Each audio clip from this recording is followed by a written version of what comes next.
అందరికీ నమస్కారం. కవితాస్ గ్లోబ్కి స్వాగతం. వరలక్ష్మి వ్రతం రోజు ఎంతో భక్తితో అమ్మవారిని మన ఇంటికి ఆహ్వానించుకొని ఎంతో అందంగా అలంకరించి పూజ చేసుకున్నాం కదా. ఇది నా క్రిందటి వారం వీడియో. వరలక్ష్మి వ్రతం రోజు పూర్తయిన వెంటనే అమ్మవారిని పీఠం మీద నుంచి తీసేయకుండా ఒకరోజు అలాగే ఉంచుకొని మరుసటి రోజు ఉదయం మళ్ళీ అమ్మవారికి పూజ చేసుకున్న తర్వాత పీఠం తీయడం నేను చేసుకుంటాను. అందుకే ఇది వరలక్ష్మి వ్రతం తర్వాతి రోజు వ్లాగ్. క్రిందటి శుక్రవారం వరలక్ష్మి వ్రతం చేసుకున్నాను. తర్వాత రోజు శనివారం. ఆ రోజు అమ్మవారితో పాటు స్వామివారికి కూడా కలిసి పూజ చేసుకొని ఆ తర్వాతే అమ్మవారి పీఠం తీశాను. అమ్మవారు ఇంట్లో ఉన్నప్పుడు మనం పెద్ద పెద్ద క్లీనింగ్స్ ఏమీ చేయలేం కదా. అందుకే ఆ రోజు పెద్దగా ఇంటి పనులు పెద్ద క్లీనింగ్ ఏమీ పెట్టుకోలేదు. అమ్మవారి సన్నిధికి మాత్రం ఏ ఇబ్బంది లేకుండా అవసరమైన చిన్న చిన్న క్లీనింగ్ పనులు మాత్రమే చేసుకున్నాను. ఆ రోజు వ్లాగ్లో పెద్ద క్లీనింగ్ క్లిప్స్ ఏమీ ఉండవు. ఎందుకంటే ఆ 2 రోజులు మన దృష్టి అంతా అమ్మవారి పూజ మీదే కదా. పూజ కోసం పూలమాలలు కట్టుకోవటం మొదలుపెట్టాను.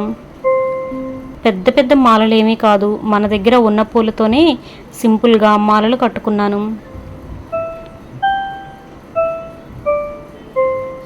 పూలను ఒక్కొక్కటిగా తీసుకొని మాలలు కడుతూ ఉంటే ముందు చేసిన వరలక్ష్మి వ్రతం అంతా గుర్తొస్తుంది. ఉదయం నుంచి పూజా ఏర్పాట్లు, అమ్మవారి అలంకరణ, పూజా నైవేద్యాలు, హారతి, ఇలా రోజంతా అమ్మవారి సన్నిధిలోనే గడిచిపోయింది. ఆ రోజు ఎంత హడావిడి ఉన్నా పూజ పూర్తయ్యాక మాత్రం ఒక ప్రశాంతమైన తృప్తి ఉంటుంది. అమ్మవారికి మన చేతనైనంతలో మనస్ఫూర్తిగా పూజ చేసుకున్నామనే సంతోషం ఉంటుంది. ఇప్పుడు మళ్ళీ శనివారం పూజ కోసం పూలమాలలు సిద్ధం చేసుకుంటున్నాను.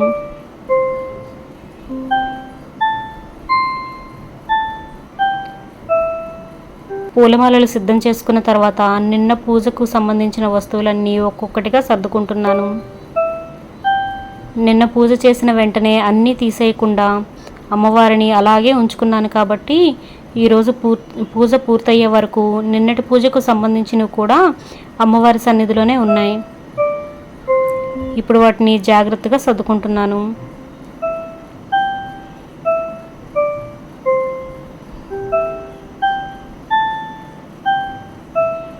పూలమాలలు రేటులు చూస్తే అసలు చాలా దారుణంగా ఉన్నాయి.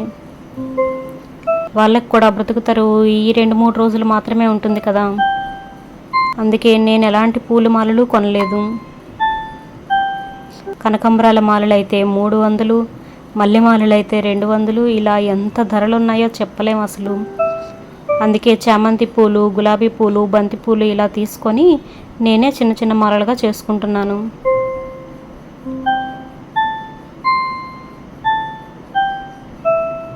ఎంతకాలం మనం ఎదురు చూసిన పండుగ, ఎంత ఆసక్తిగా ఏర్పాట్లు చేసుకున్నాం, ఎంత భక్తితో అమ్మవారిని పూజించుకున్నాం, అన్నీ ఒక్కొక్కటిగా గుర్తొస్తున్నాయి. నిన్న వేసిన అలంకరణను తీసేసి ఈరోజు సిద్ధం చేసుకున్న పూలమాలలు కూడా వేసుకుంటాను. నిన్న పూజ చేసినటువంటి పువ్వులు కానీ నిన్న అష్టోత్తరం చేసేటప్పుడు అమ్మవారికి తామర గింజలతో అష్టోత్తరం చేశాను, పూలతో అష్టోత్తరం చేశాను.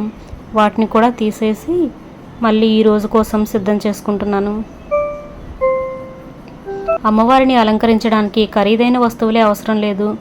మన దగ్గర ఉన్న పూలతోనే మనకు చేతనైనంతలో భక్తితో చేసుకునే అలంకరణలోనే నాకు ఎక్కువ సంతోషం ఉంటుంది. అమ్మవారిని అందంగా అలంకరించుకొని స్వామివారిని కూడా పూజకు సిద్ధం చేసుకుంటున్నాను.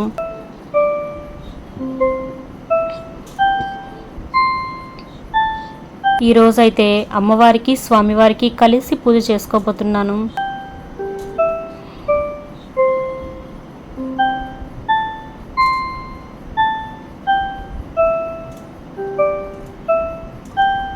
నిన్న పూజలో వాడినటువంటివన్నీ తీసేసి పక్కన పెట్టుకుంటున్నాను.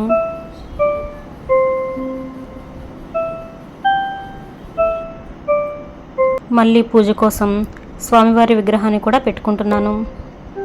అలాగే పూలమాలలు వేసుకొని మళ్ళీ కొత్తగా అన్ని దీపాలు వెలిగించుకుంటున్నాను. ఈ 2 రోజులు ఒక దీపాన్ని మాత్రం అఖండంగా అలాగే వెలుగుతూ ఉంటుంది.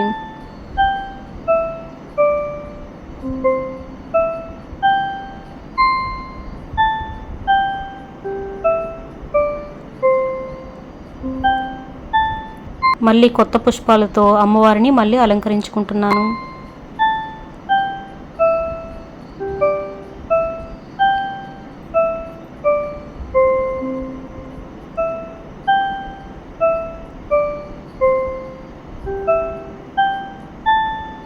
అమ్మవారికి ఏదో ఖరీదైన వస్తువు ఇచ్చే అందం కంటే ఒక్క పుష్పం మాత్రం చాలా అందాన్ని ఇచ్చేస్తుంది. అందుకే ఎంతో పవిత్రమైన వస్తువుల్లో పుష్పాలు కూడా ఒకటిగా ఉన్నాయి.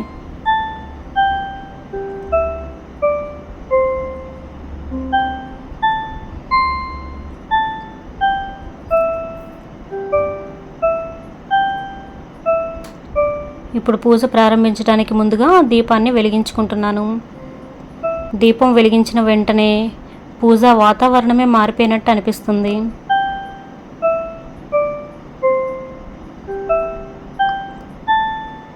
ముందు రోజు వ్రతం కోసం వెలిగించిన దీపం ఎంత భక్తితో అయితే వెలిగించామో ఈరోజు కూడా అదే భక్తితో మళ్ళీ వెలిగిస్తున్నాను.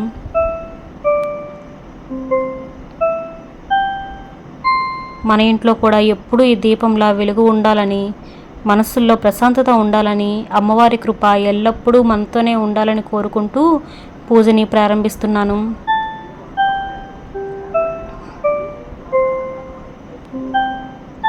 ముందుగా అమ్మవారిని ధ్యానం చేసుకుంటున్నాను. కొద్దిసేపు మనసులో ఉన్న ఆలోచనలన్నింటినీ పక్కన పెట్టి అమ్మవారిని, స్వామివారిని మనస్ఫూర్తిగా ధ్యానించుకుంటున్నాను. పూజ అంటే కేవలం మనం చేసే పనులు మాత్రమే కాదు, మనసు కూడా పూజలో ఉండాలి. అందుకే ముందుగా మనసును ప్రశాంతంగా చేసుకొని పూజను ప్రారంభిస్తున్నాను.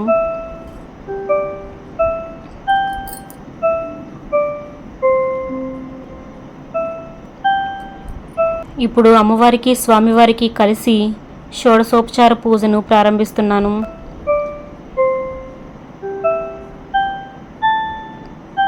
నేను చాలా రోజుల నుంచి అమ్మవారిని ఎలా అయితే సారీ డ్రేప్ చేసి పెట్టానో అమ్మవారిని, స్వామివారిని కలిపి అలాగే చేయాలని ఎన్నో ఏళ్ళ నుంచి అనుకుంటున్నాను.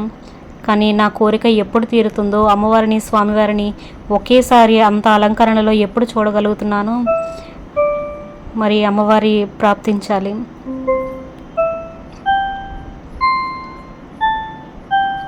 ముందుగా ఆవాహనం చేసుకుంటున్నాను. అమ్మవారిని, స్వామివారిని మన ఇంటికి ఆహ్వానించుకొని భక్తితో పూజను ప్రారంభించుకుంటున్నాను. తరువాత ఆసనం సమర్పిస్తున్నాను. తరువాత పాద్యం, ఆర్ఘ్యం, ఆచమనీయం ఇలా ఒక్కొక్క ఉపచారాన్ని సమర్పించుకుంటూ పూజను కొనసాగిస్తున్నాను. ఇలా ప్రతి ఉపచారాన్ని మనస్ఫూర్తిగా సమర్పించుకుంటూ అమ్మవారి, స్వామివారి అనుగ్రహం మన ఇంటిపై ఎప్పుడూ ఉండాలని ప్రార్థించుకుంటున్నాను. తర్వాత స్నానం సమర్పిస్తున్నాను.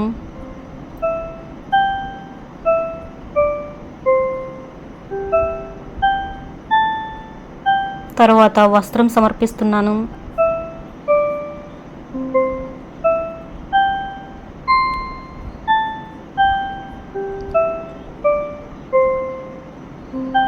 తర్వాత అమ్మవారి అలంకరణలో భాగంగా గంధం, కుంకుమ, పుష్పాలను కూడా సమర్పిస్తున్నాను.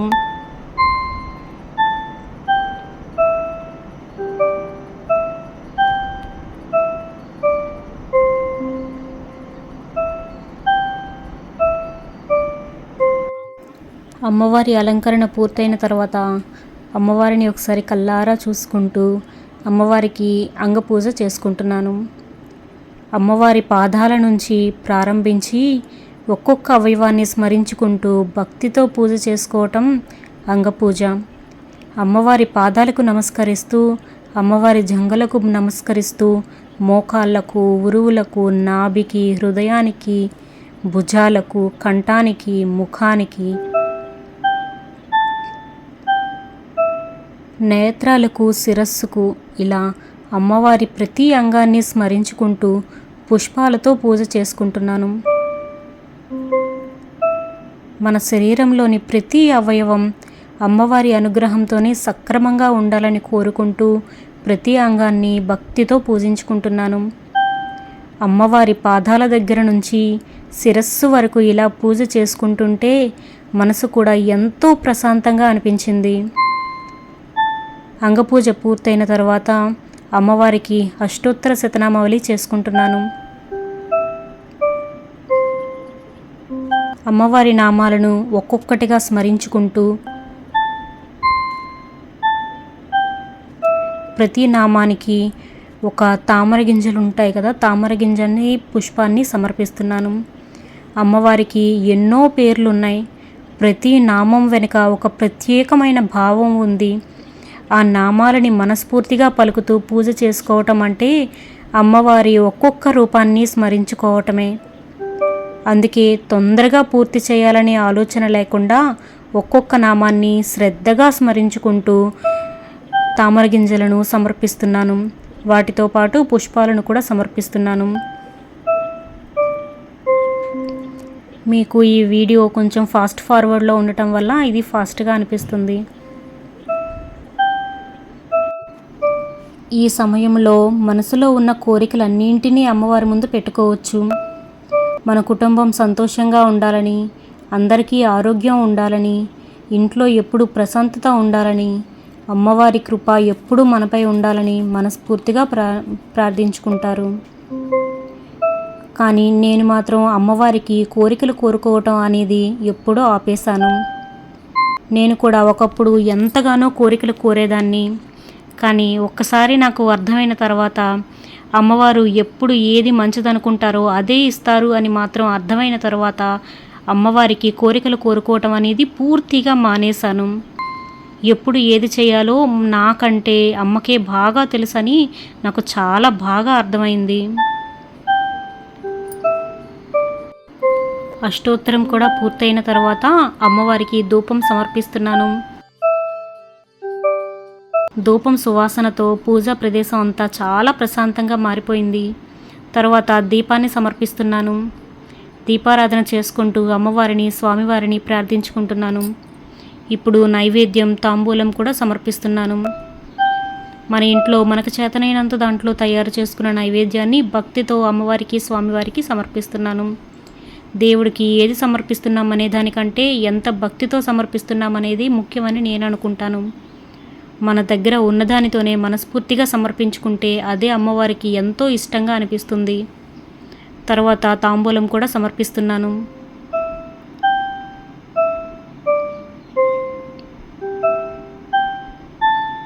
ఇలా షోడశోపచార పూజలోని ఒక్కొక్క ఉపచారాన్ని భక్తితో సమర్పించుకుంటూ పూజను పూర్తి చేసుకుంటున్నాను.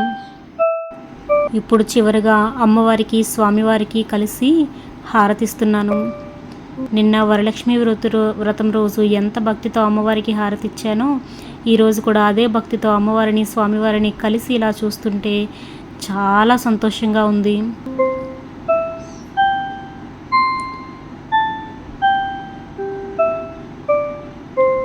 హారతి తర్వాత ఈరోజు పూజ పూర్తవుతుంది.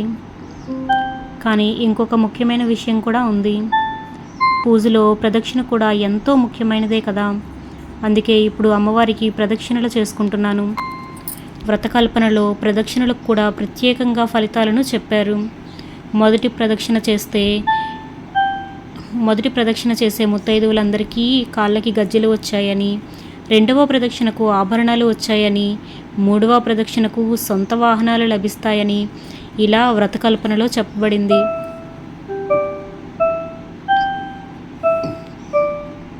అయితే ఇవన్నీ మనకు తప్పకుండా వచ్చేస్తాయనే ఉద్దేశంతో నేను చెప్పటం లేదు. నాకు కూడా ఇవన్నీ కోరుకొని వ్రతం చేయటం లేదు. వ్రతకల్పనలో ఏ విధంగా చెప్పబడిందో ఆ విధంగా మాత్రమే ఆచరిస్తున్నాను. శాస్త్రానికి తగ్గట్టుగా మన వ్రతాన్ని చేసుకోవటం అదే కదా మన విధి. మనకి ఏ ఫలితం రావాలి, ఎప్పుడు రావాలి అనేది అమ్మవారి అనుగ్రహం.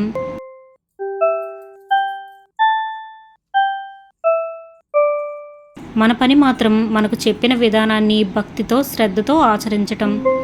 అందుకే వ్రతకల్పనలో చెప్పిన విధంగా ప్రదక్షిణలు చేసుకుంటూ అమ్మవారిని ప్రార్థించుకుంటున్నాను.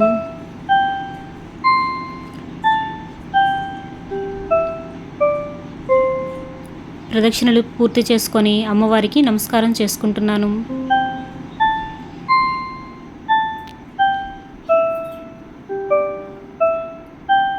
ఇలా ఈ రోజుటి నా పూజ పూర్తయింది.